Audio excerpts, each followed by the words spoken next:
right? Yep, an architecture and preservation firm in Portland. While at that firm, she oversaw the restoration of the Portland Observatory, the castle in the park at Deering Oaks, so beautiful, and numerous other preservation projects around New England.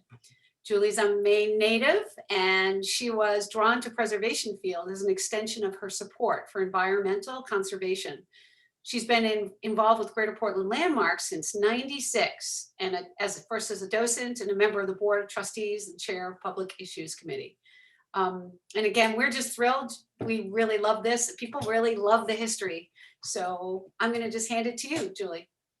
Okay, great. Thanks, Teresa. I'm going to try the share screen here and hope that works.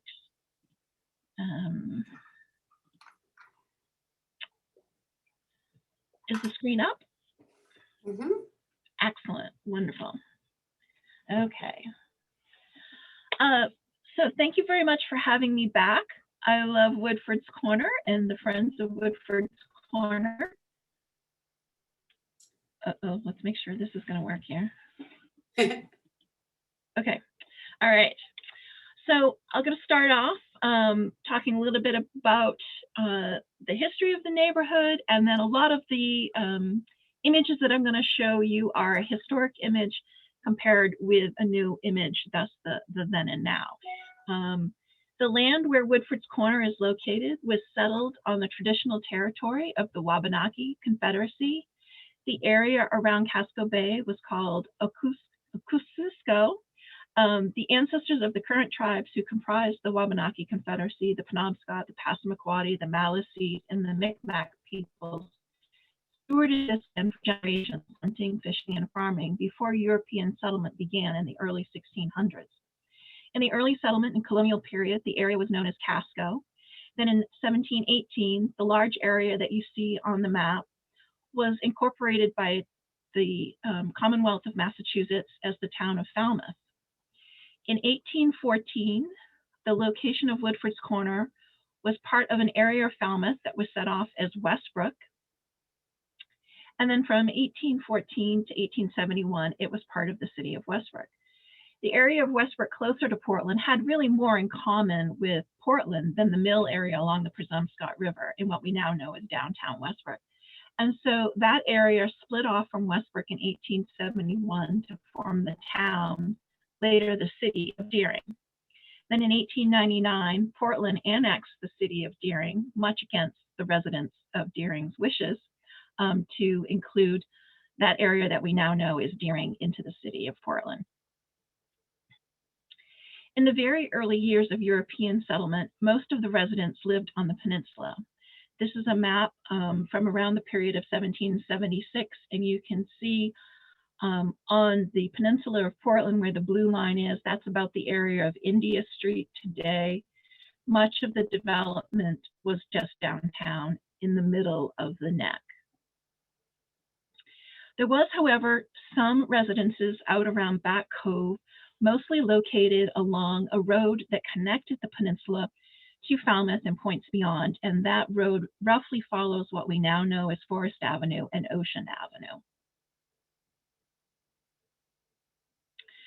So why was it called Woodford's Corner? Well, the corner is named for Ebenezer Woodford and his wife, Mary Frances Woodford. These are two oil paintings of the couple that were done in about 1825 and are owned by the Maine Historical Society. Ebenezer and Mary both are buried in Pine Grove Cemetery, which is the small cemetery behind UNE that's now part of Evergreen Cemetery. Ebenezer Woodford had a comb factory where they produced hair combs out of tortoiseshell and cow horn. Forest Avenue was a major transportation corridor bringing cattle down into the city from the rural areas of both Maine and New Hampshire. And so they had a lot of availability of the cow materials that didn't go to being eaten.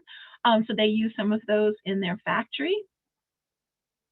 These are a couple of examples from their factory that are owned by the Maine Historical Society. And this is one known picture of their house. They had a colonial style house that was located right at the corner You can see in this image, they're getting ready to move the building. The building got moved back off of Forest Avenue. You can see they've taken down the big center chimney. It was a colonial style house. And a number of members of the Woodfords family lived right around the corner, in addition to Ebenezer and his wife, Mary. I'll show you later on some slides. I'll point out where the house was moved to. You can see in this image that the clock tower and Oddfellows building is under construction with some pretty scary looking scaffolding that wouldn't pass OSHA standards today. So how did Woodfords develop around the Woodfords house? Well, we can understand that a little bit better by looking at some historic maps. This is a map of the neighborhood from 1857. On the left-hand side, in both images on the slide, I have put a red line down Forest Avenue so you can kind of orientate yourself. You can see Cove Street shooting off to the right. That's now Ocean Avenue. Spring Street, which is now Woodfords, and Grove Street, which is now Deering. That helps orientate you a little bit. What you may also notice is a line going from the top to the bottom of the screen. It's kind of a black dashed line. That was the first railroad line in the neighborhood behind buildings where the Oddfellows Hall is now. This was the Beck and Portsmouth Railroad that was begun in 1847, came through the neighborhood, and there was a station which is marked with the orange star on the inset map, just at the corner of Ocean Avenue and Forest. Off on Ocean Street, there was a schoolhouse, which you can see marked on the map with the little blue house shape. So there was quite a bit of development right around the corner, mostly residential, but there were some lumber stores and small scale shops in the 1850s. There aren't a lot of early houses left from this period. One of the oldest houses that remains in the neighborhood is the Saunders Hersey house, which is located on Irving Street. It was built circa 1820. The Saunders family had a large parcel of land that stretched from Forest Avenue all the way down to Back Cove, which you can see outlined in red on the map below. Here's the house today. When you turn down Irving Street, it seems a little odd that the building doesn't face Irving Street. That's because it faced Ocean Avenue and looked out towards Back Cove. A little bit later on in its life, the house was owned by Clifford Gailey, who was a masonry contractor, as were his sons and his brother Charles.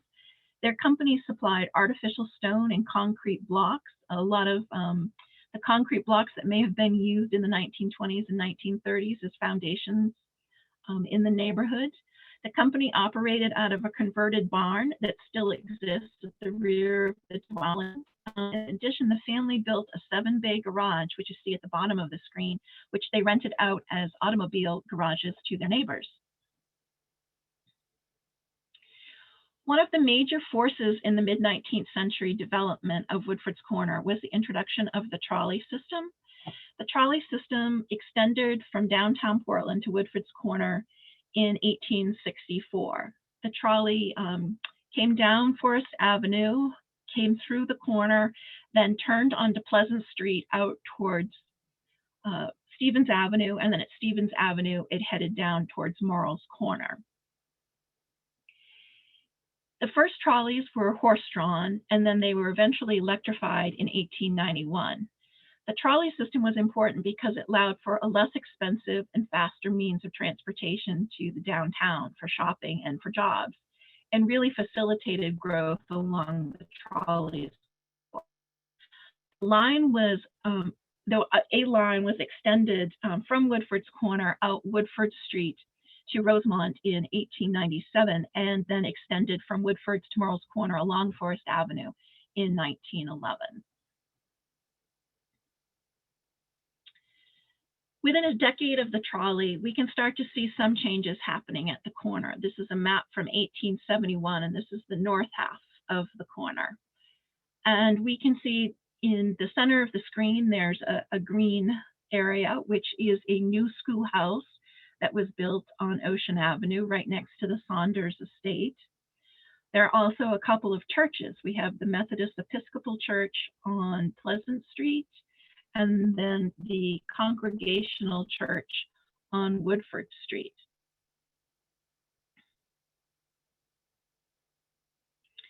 This is the new, or then the new, Westbrook District Number 3 Schoolhouse that was built next to the Saunders estate on Ocean Avenue. This was built just before Westbrook this section of Deering left Westbrook and became its own community.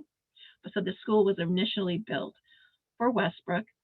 As the neighborhood population grew and Portland annexed this section of Deering, there was some overcrowding that was happening. Some students had to be housed at the Oddfellows Hall, go to school at Oddfellows Hall, and they put an addition, the city of Portland put on addition to the school between 1900 and 1902. And in 1902, they renamed it the Heseltine School in honor of D.W. Heseltine, who was a local druggist and who had been on the school board for many years. The site of the school is now Heseltine Park. Another major landmark in the neighborhood, as I mentioned, was the Methodist Episcopal Church. This is a historic image. You can see in the foreground is the railroad station at Woodford's corner, and you can see the church back there on the corner of Pleasant and Forest. Here's an image of the church before it was rehabbed into housing. And then a more recent image where you can see they brought back some of the features of the wall and the millwork that really were historic to the church.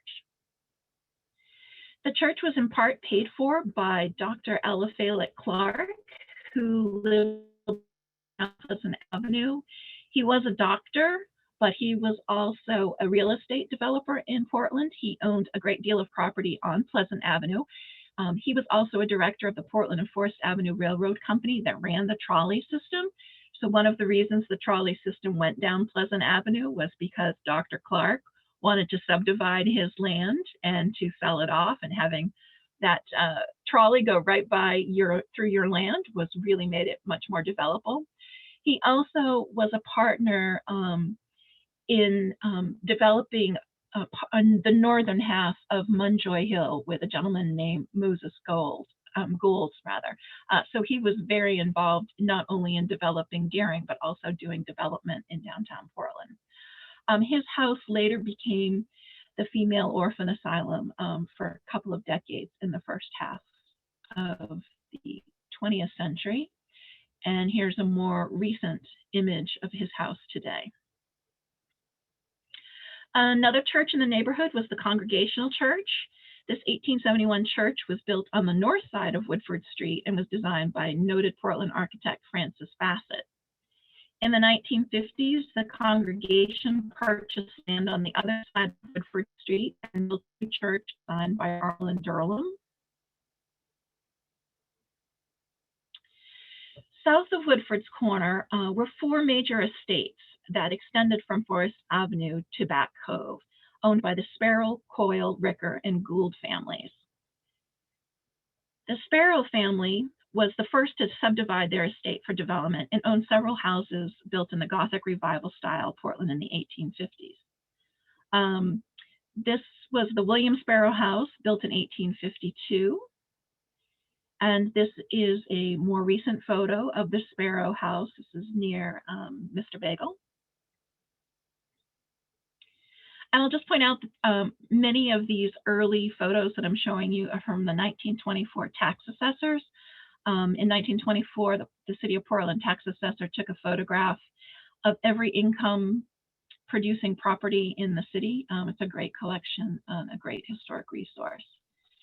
This is another one of Sparrow houses on Arlington Street, and a more recent photograph of that.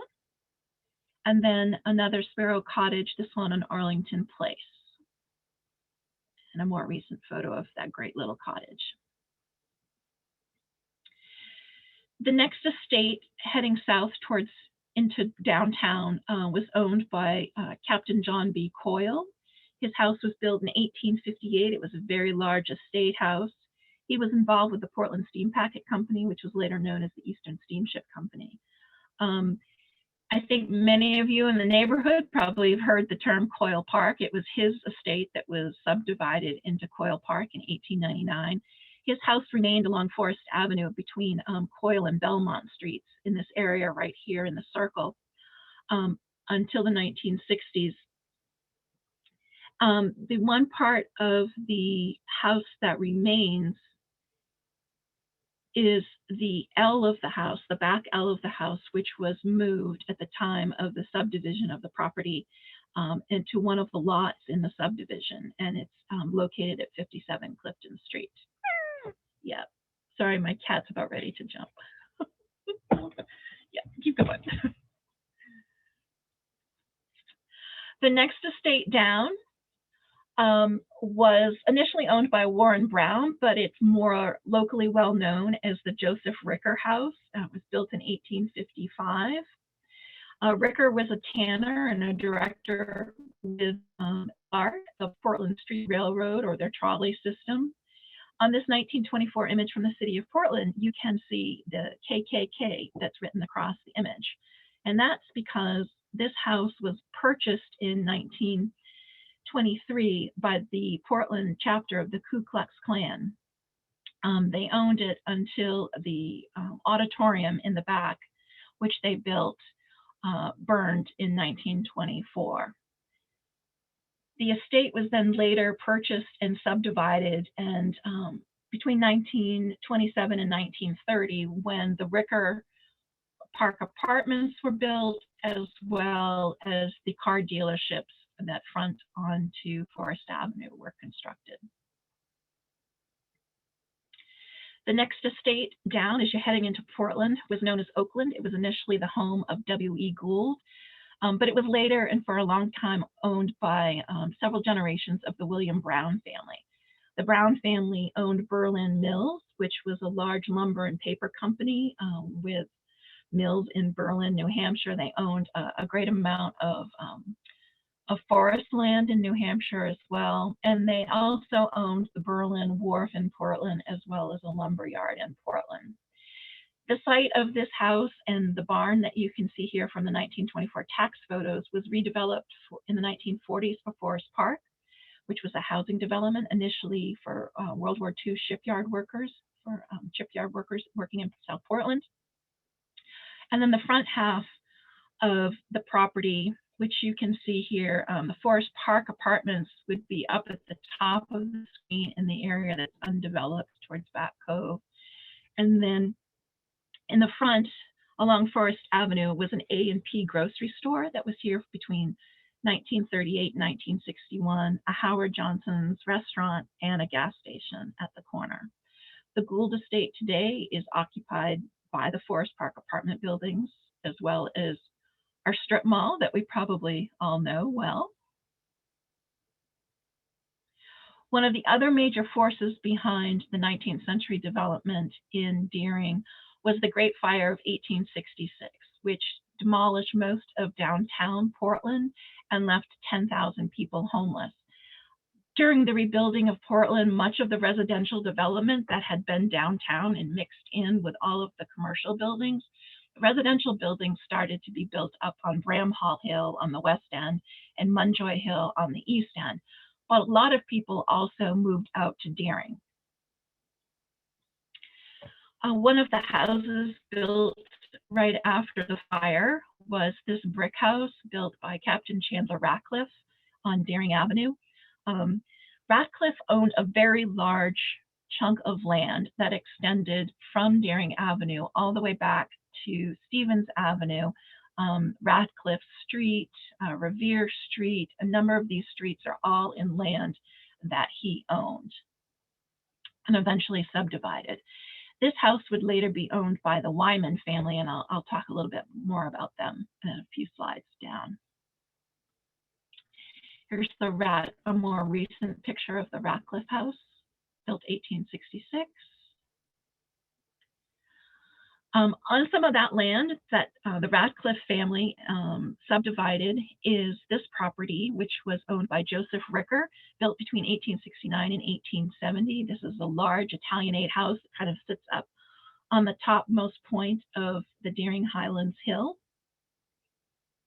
And a more recent photo, although I probably should take a new photo of this one because they've been doing some work on the property.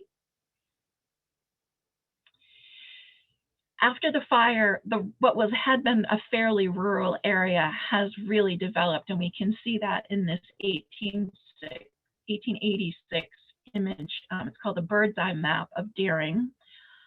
Just to orientate you a little, Forest Avenue is cutting through the bottom quarter of the screen. At the top of the screen, from left to right, you can see Presumpscot Park, which was a trotting park on the site of where Deering High School is today. There was also a ball field in the middle of the trotting park. This was one of the destination areas for the street company, was a way to get people to use the streetcar line or the trolley system on the weekends to go out and do something and to recreate out in Deering.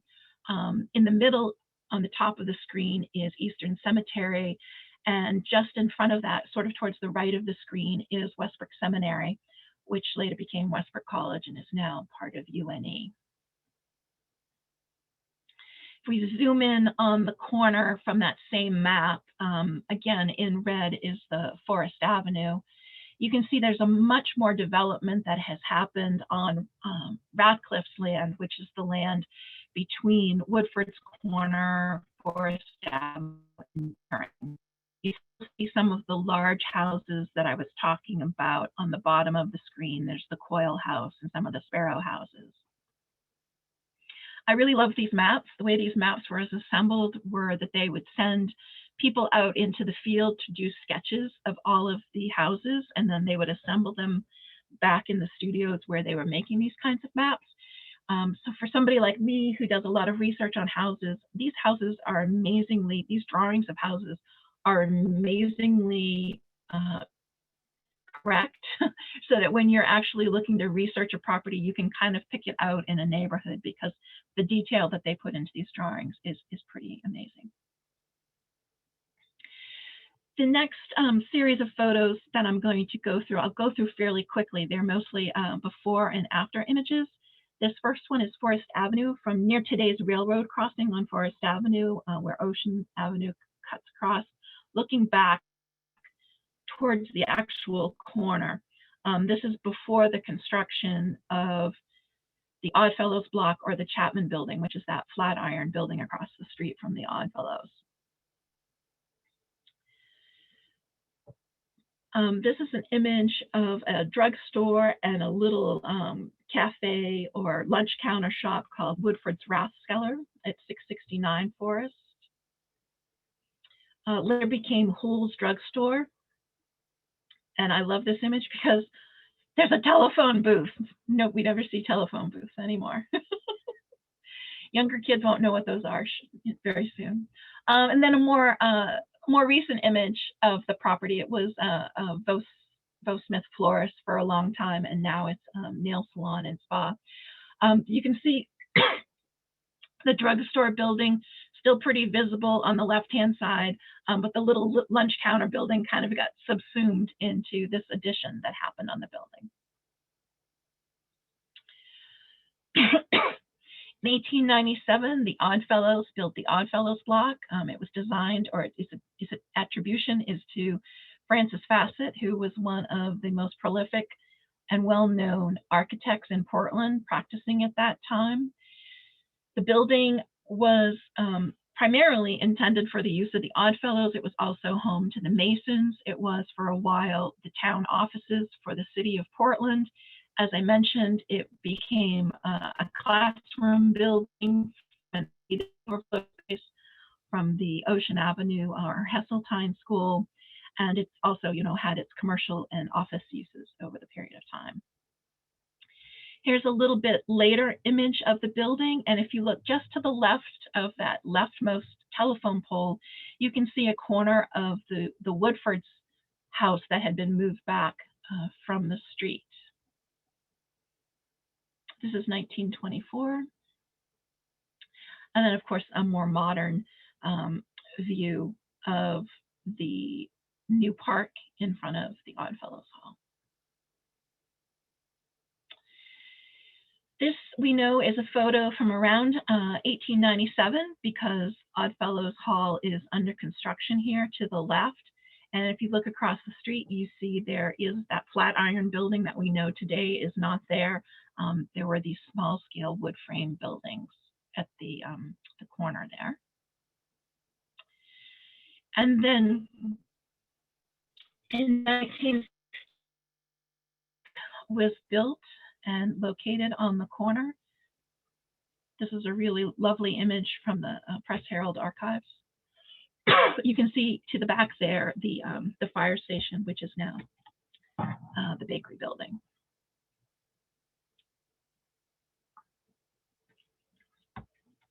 Here's a more recent image of the Chapman block.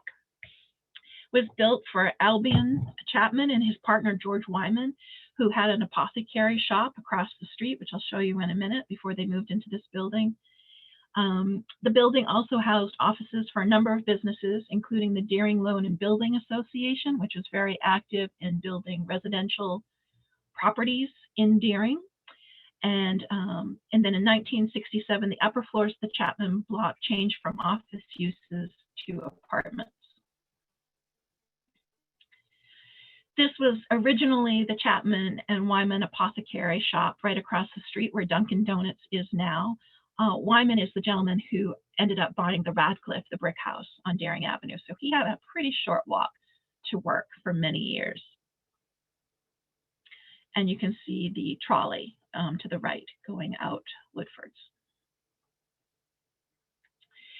Here's a shot looking from in front of the fire station back towards the corner.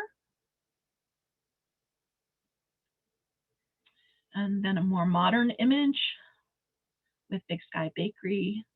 So Big Sky Bakery was the original engine number 8 files built in 1907. Here's an image showing the horse-drawn fire apparatus in front of the firehouse.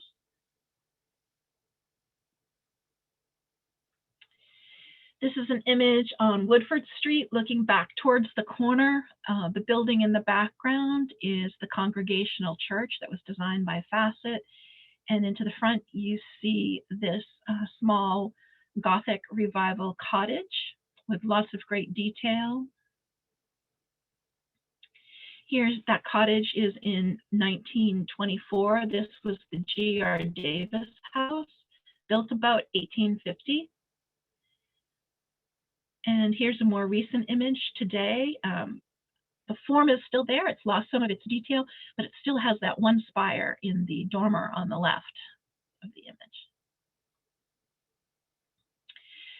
Just downhill from there, we have the Woodfords Club, which was built in 1914. This is the image of it in 1924. And here's a more recent image. You can see it's had a large addition on this eastern side of the building. Just downhill from Woodford's Club was Lewis Hall, which was built in 1875.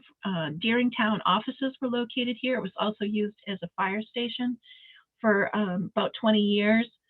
It later was owned by Hay and Peabody, and they manufactured the cement salt we use in burials in the basement of the building.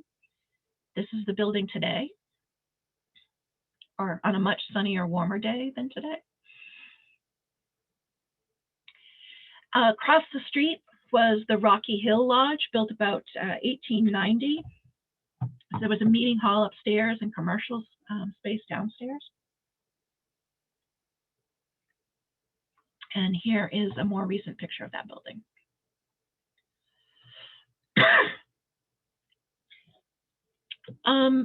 This section of Deering was largely, when it was first constructed, mostly a Protestant neighborhood, but it quickly that began to change as the neighborhood, like most other areas in Portland, became home to many of the immigrant families who were moving to the city. And so we start to see Irish and Italian, Greek, even some Chinese families moving to the neighborhood. And with the influx of immigrants, we start to see new building forms in the neighborhood. So adjacent to the rather large 1 and 2 family homes, we start to see properties like triple deckers and apartment buildings. This is a 6-unit building on Forest Avenue that's actually no longer there. It has a kind of a triple decker form, but it was actually 6 units. There's this pair of triple deckers on Ocean Avenue that were built about 1915 with their big 3-story porches on the front and back. A more recent image of those same properties. Here's another triple decker on Forest Avenue. This was the John Feeney triple decker. So like I'm talking about, here's a presumably probably an Irish owner of this property. Here's the building today. It's hidden behind a big tree. It's hard to get a good photo of it, but there it is. Next door to the Feeney triple decker is a building that has a similar form, but instead of having a residential unit on the first floor, it originally had a shop front. This was owned by Margaret Doyle when it was built in 1915. A more recent image of the building. This building is significant because it became home to the Dogan Goon family. Dogan and his wife Toy had a laundry that was located across the street where the auto dealership is. And then in 1936, he bought this building for his family to live in, and then they moved their laundry to the first floor space. Greater Portland Landmarks is doing a bit more of a deeper dive into Chinese in Portland around this period, and the number of laundries and Chinese restaurants and the residences of the Chinese that were living in Portland in the 1920s. Next month is the Chinese New Year, Lunar New Year, and we're going to be publishing our march on that in a couple of weeks to celebrate the Lunar Year. This is a picture of Toy Goon. She was named Maine's Mother of the Year, and this is her husband, Dogan, who due to the Chinese Exclusion Act, even though they may have been born in China, to get around that, they said that they were born in San Francisco, because San Francisco, with its earthquakes and fires, had lost all of the paperwork, so there was no way to prove whether they were or were not born in San Francisco. When he was asked about his birthplace, he said that he was born in San Francisco, and this was leading up into the period leading up to World War I, and he was asked if he would be willing to serve in World War I, and he did. He was severely injured in World War I, and ultimately that led to his early death, and his wife continued the family business for a while. Next door to the Goon Laundry building was this building, which was the home to the Great Atlantic and Pacific Tea Company store. This later became the A&P. Initially, the A&P had very small scale neighborhood stores. They eventually then built larger A&P stores to the ones that some of us who are of an age remember the bigger A&P stores that you'd get groceries in. And there's that building today. Next door to that was Toll's Garage. Forest Avenue became known as Portland's Auto Row. There was a number of auto dealerships and garages that were catering to the burgeoning automobile industry, particularly in Deering, where it was more of a suburban neighborhood. People tended to have higher levels of car ownership in Deering than they did on the peninsula. And here's that building today. You can still see as you're walking down the sidewalk where the brick changes, where the big garage door was.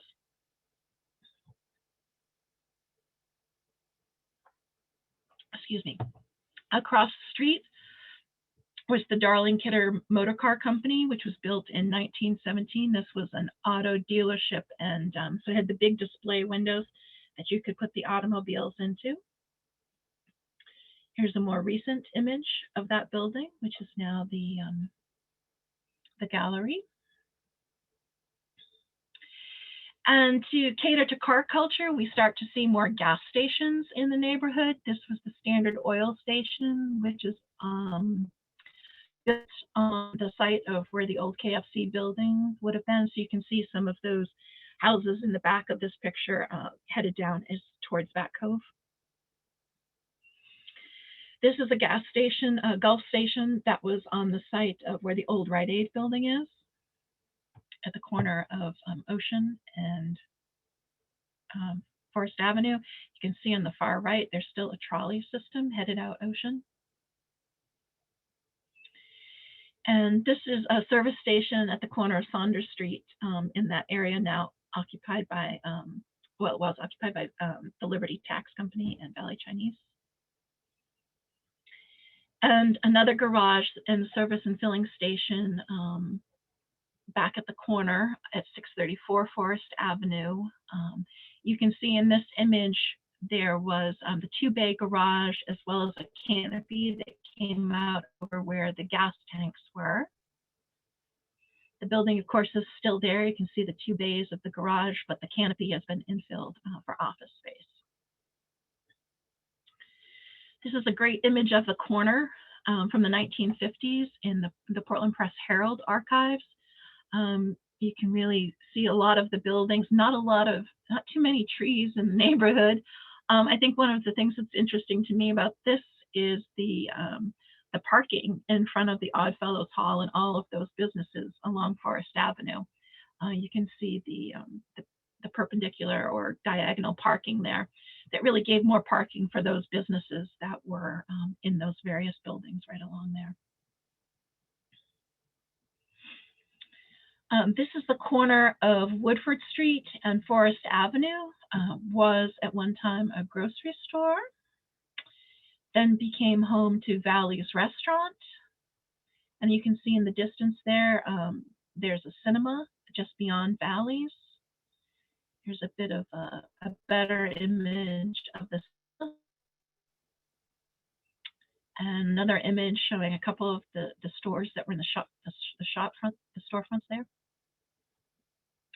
And of course, recently rehabbed from the Steakhouse building, which was replaced the earlier Valley's building in 1964, now rehabbed for Woodford's food and beverage. And that brings me to the end. This is an image of looking up Forest Avenue towards the corner, and this is taken from standing on that railroad line that went behind the buildings. This is the Portsmouth line that went behind the buildings, which of course is no longer there now. And of course a trolley headed up the street.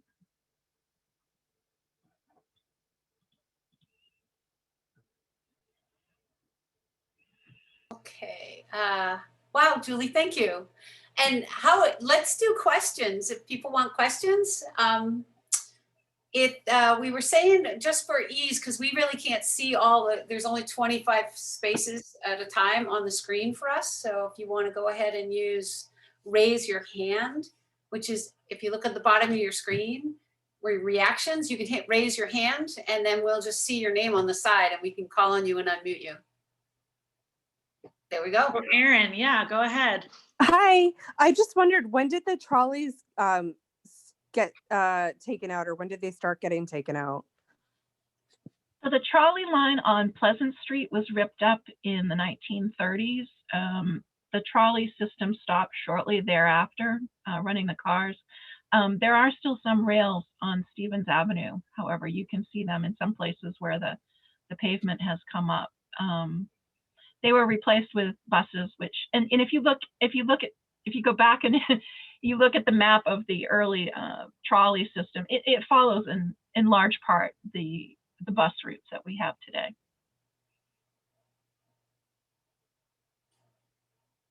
Thank you.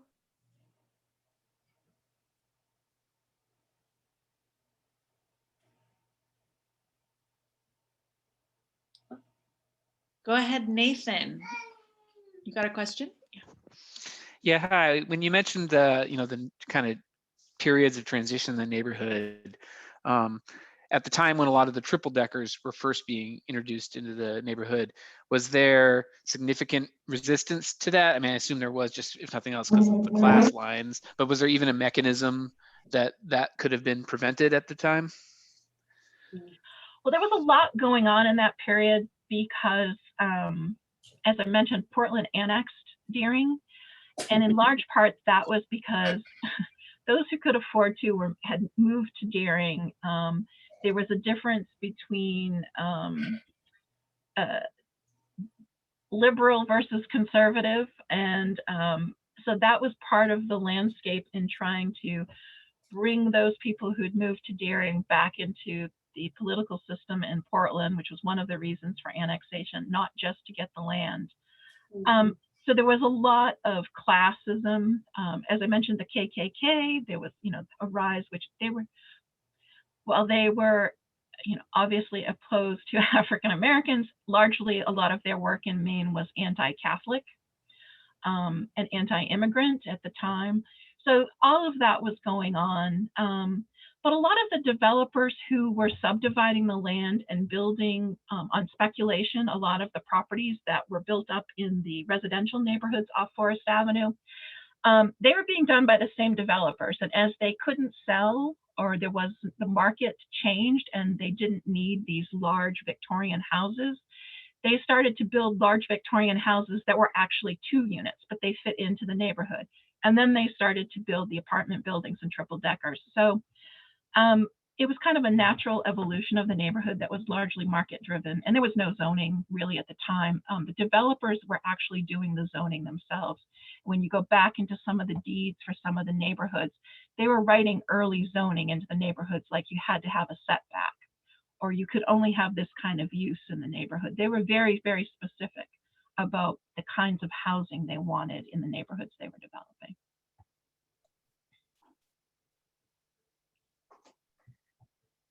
Anybody else? Yeah. Yeah. Go ahead, Okay. Carol. Hi, Yes. my husband wanted to ask a question. Oh, great. Yes. We lived on Woodford Street at 300 and 316 in the 50s and 60s. And we remember before they paved over Woodford Street, it was, what do you call that's Cobble- underneath? Cobblestones. Woodford Street was all cobblestones, and the trolley things are in the middle. They're still in there, but they paved it over with asphalt, and they're still underneath the asphalt. And I thought I'd find that interesting. Yeah, a lot of Portland streets are underlaid with cobblestones.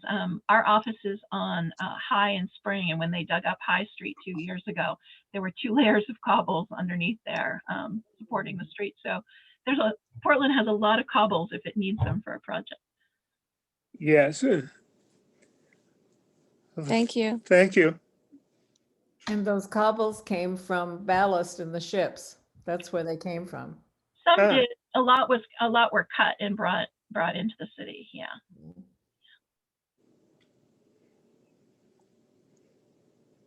Anybody else?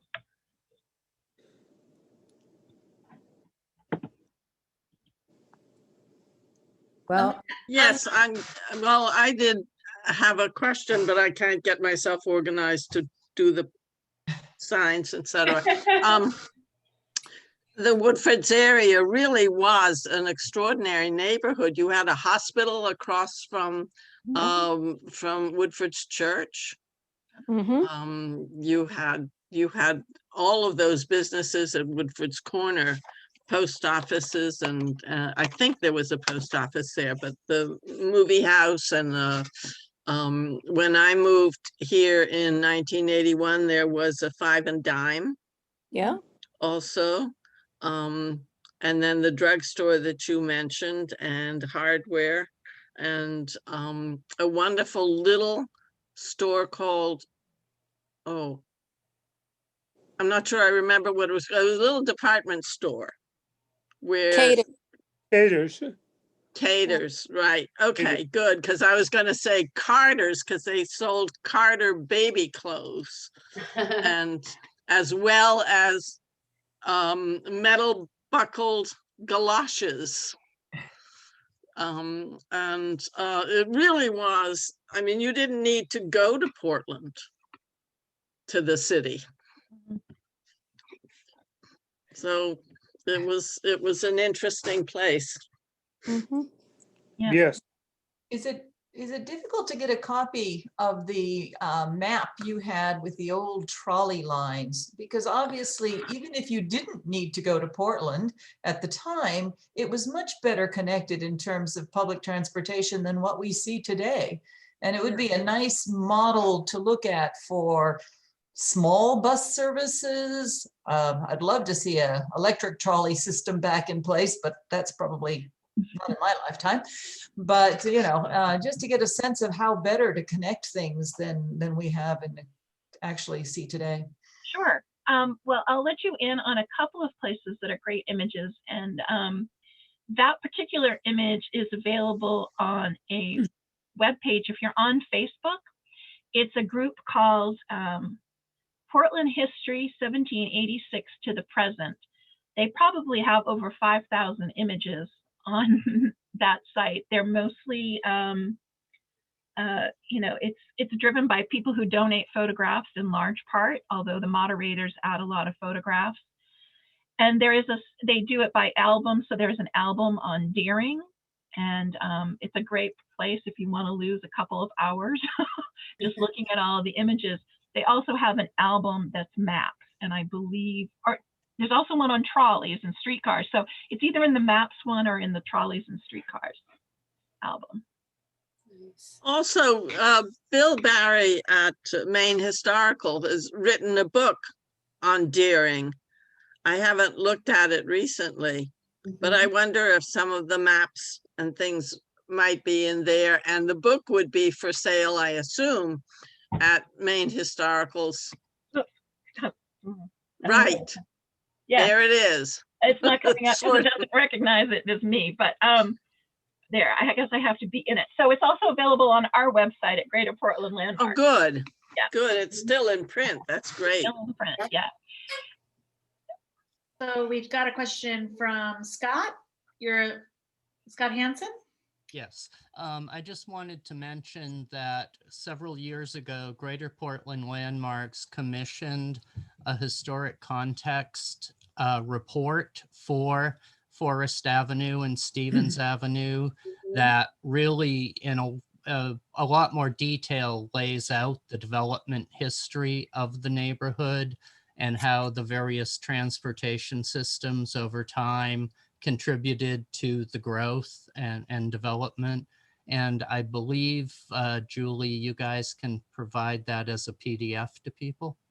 Yes, and I believe I should be able to find the link to that and post that. See if I can do that while I'm talking too. And Julie, we can also, if we send it to us, we'll put it out in our blog about tonight's event. We'll add that in. Okay. So, Erin, did you have another question, or did I fail to take your hand down? I did have one more question. Hey, I remember awesome. reading, or no, I was watching something that Herb Adams did a really long time ago about the original Deering family house. Do you know if it was near where Dunkin' Donuts is right now? No, the Deering Mansion? Yeah. The Deering Mansion was actually where USM is. Oh, so okay, it's not even that. I thought it was closer to Woodfords. No, the Deering farm, the Deering houses and barn are gone. There is a farmhouse that was owned by the Deering family. That's the little farmhouse right on the corner where the new roundabout is going in. The Deerings actually had to live in the farmhouse when their farm was occupied for a while by the military. So USM took down the 2 buildings that were part of the Deering estate, but the Deering estate went all the way to, I'm not gonna remember the name of the street.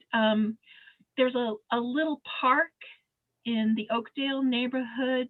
Longfellow? Longfellow Park. Longfellow Park, yeah. Noise Street? What was the name of the street? Noise?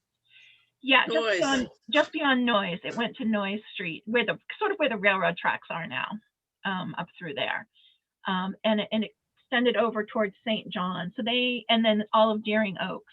So they owned quite a bit of property.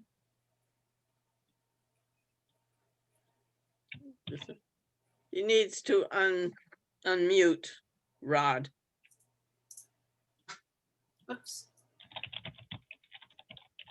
Okay, can you hear me now?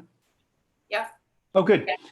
Yeah, I have 2 questions actually. The building the Flatiron building that's across the street from Dunkin' Donuts is looking a little shabby, and I'm wondering who owns the building and whether there's been any pressure, since it's such a prominent building, whether there's been any sort of pressure at all for that building to be better maintained. Yeah, so let's see, how politic can I be? Yeah. Are you familiar with the Schwartz building at the corner of High Street and Congress Street, right across from the Museum of Art? Well, I know where that is, but I don't remember the building Well, particularly. it's been under construction for about 8 years. Ah, It's the same owner. He moves very slowly. He owns a number of really amazing properties around Portland. He doesn't keep up with their maintenance as well as we in the city would like. The city has put a lot of pressure onto him to get the Schwartz building up and going. And I know he has done some work on the Chapman building. He did some repointing on the building. The masonry really needed some work done. Probably wasn't done as well as we might have liked to see it done, but it is protected now. But sure, it's tough sometimes for the city. They do have minimum maintenance standards that they can enforce, but it can be very challenging with some owners. yeah. Also, another question: how would we go about researching a building that we own in that neighborhood? Teresa, I'll turn that over to you. So Julie, when we signed her up for tonight, we asked her to do another one in February where how to research your old building. So because I have one too. I live my house is right up the street from Rod, who was just speaking, and I want to do my house too. So yeah, so Julie will be back. It'll be oh my God, now it's the last Thursday, I think, in the month. Yeah, the last Thursday in February. And it'll be another Zoom call and she'll walk us through the process. Cool. Thank you. We love Julie. I had one question, and can you tell us a little more about like the railroad station itself and like how long this was actually a rail station, like with people getting on and off? Yeah, sure. It was a rail station initially for the Portsmouth and County Beck, and then when the Boston and Maine, that line was put in, the existing line that we know today, it served both of those. They came together right there at that intersection. There was an earlier station that was closer to Oddfellows, but then there was a station just there across from the Methodist Episcopal Church for, probably almost close to 100 years. Yeah, and so then that came down, really when passenger rail service stopped in the 50s and 60s. There was another stop, the Deering Junction stop, which was at Morrell's Corner.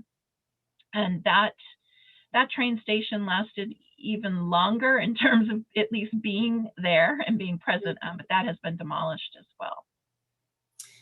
Yeah, when I think about they look very similar to each other. They were also, I didn't show them, I took them out because I was trying to cut this down to a more manageable size. There were also little tender stations. There were these little octagonal buildings at all of the crossroads that had a man in them who would when the trains were coming through.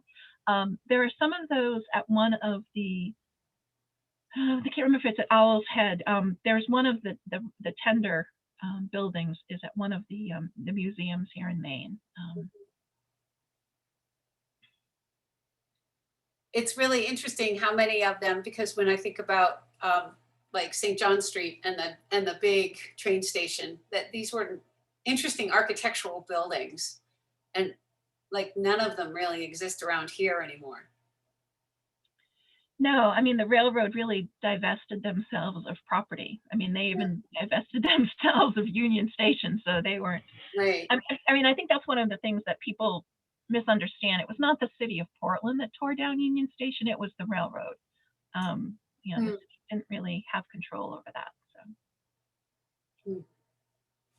Yeah. I do have another question, but a comment first. One of those little octagonal buildings was on Forest Avenue, right where Pleasant comes in to Forest in 1961 when I moved here, and it was manned. Still, I remember there being a man in there. I thought it was cute. It was bigger than a nice big outhouse. That being aside, sorry, I shouldn't have said that. I'm interested also in the fact that there's a lot of underground water in this area, and that there were streams streams that ran down the various streets. I don't know where they came from, but they must have come under Forest Avenue and were all headed towards Back Cove. I don't know whether, yes, there are people, I have heard of people who live on the Back Cove side of Forest who have had flooding in their basements, but because the water table is high or their house was built on what used to be a stream. None of those are marked in maps.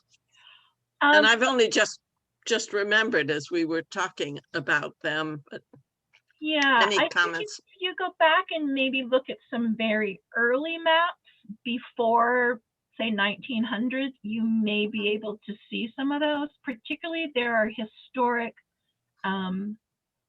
USGS maps that are available online through the University of New Hampshire. Osher has some really early maps in their digital, the digital database that you can look at. Sometimes you can also find them on the early subdivision plot plans, which are available at the Cumberland County Registry of Deeds.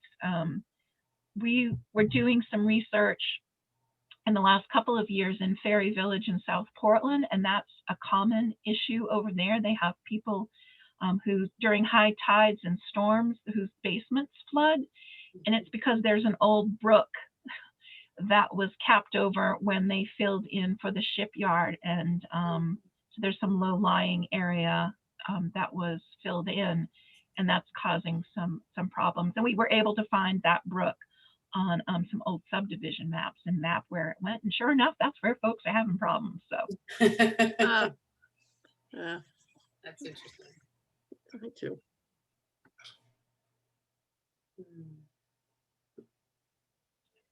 Any other final questions for tonight while we have Julie here?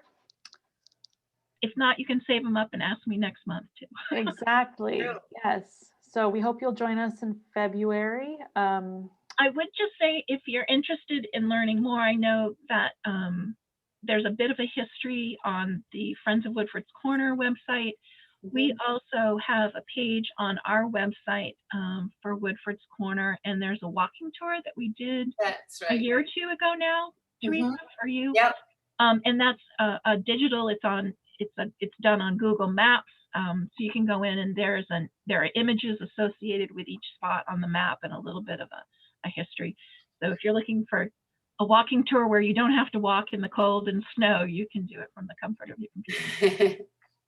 We'll make a point too of putting all this stuff into one blog and then just put that out with the film on the website so that you can go back and look at these, and we'll include these resources that other people mentioned. This would be great. Yeah. And since I'm a volunteer board member, I have no qualms in reminding everybody before we conclude that both Friends of Woodford's Corner and Greater Portland Landmarks are nonprofit organizations, which means even if they're nonprofit, they need profits to function and provide this incredible resources that they do, like the resource that is Julie Larry, and these sorts of events that Teresa and I and the rest of the board members are trying to put together. So if it works for your budget, we appreciate donations, and I've put in to the chat links to both Friends of Woodford's Corner and Greater Portland Landmarks. Actually, better link for that. Didn't get hyperlinked. One moment. Greater Portland Landmarks twice now. Please donate and support these organizations who are bringing the community these resources. One last comment. If you have friends or neighbors who aren't following Woodford's Corner, Friends of Woodford's Corner newsletter, please pass it on so that they can sign up for the mailing list, because we're planning 2021, different activities again. COVID will wind down, you guys. And the last thing is that if you have photos of the corner, especially those of you that have lived here over a long time, we would love to see some photos and see if we can use some of them and post them. We get a lot from the Historical Society, but also people may have family photos that have images of what the corner was like in the past. That would be really cool. So on that note, I think we're wrapping up. Julie, again, thank you so much. We greatly appreciate you all the time. Thank you so much for everybody for coming. And see you next everyone. on Be safe. February 25th for researching your old building. Yep. Cool. Bye all. Bye.